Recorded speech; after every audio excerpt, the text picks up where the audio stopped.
Today is Aunt Molly's birthday. She's 50 years old, which is fantastic, except for one thing. We're almost out of birthday candles. We have only one left, and that has almost gone. However, don't despair, because we do have a bag of mixed nuts. Now you might say, what does that have to do with it? You can use nuts as birthday candles. You don't believe me? Have a look at this. I'll take a cashew and I'll stand it upright on a piece of modelling clay or plasticine, an almond, and also a peanut. There we are. Now let's see if we can light them. Cashew first of all.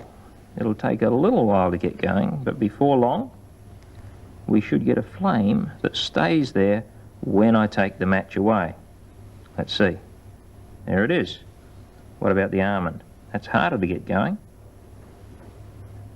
but it's starting to burn now, and there's a tiny flame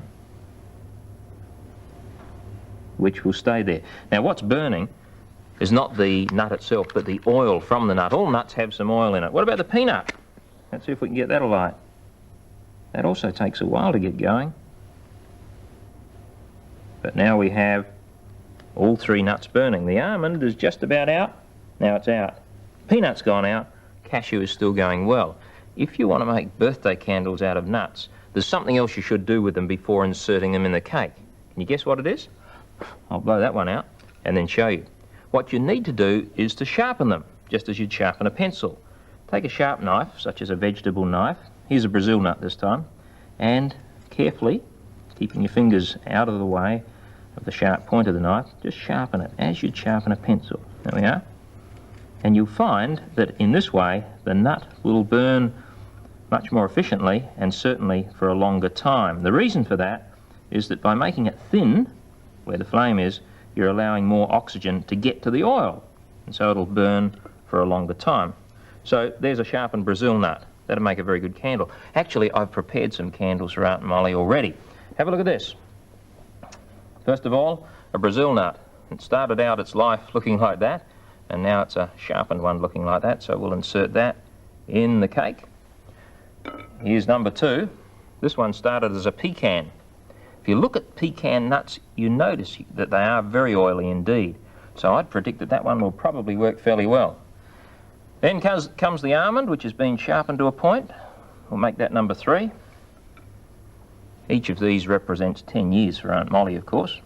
There's the sharpened cashew, number 4, and the last one, last but by no means least, a sharpened peanut. That makes number 5. So Aunt Molly, she'll be here in a moment, so I'll light them so we're ready. There goes the Brazil nut. There's the pecan, and the almond, followed by the cashew, and then the peanut. And those nuts, if we're lucky, will keep burning for several minutes. In fact, they burn even longer than the average birthday candle, and I'm sure you, as well as Aunt Molly, will be delighted to see our cake flourishing. And you'll also realise that one other big advantage of this is that when the candles are burnt down, you don't have to take them out before eating the cake. They actually improve the flavour.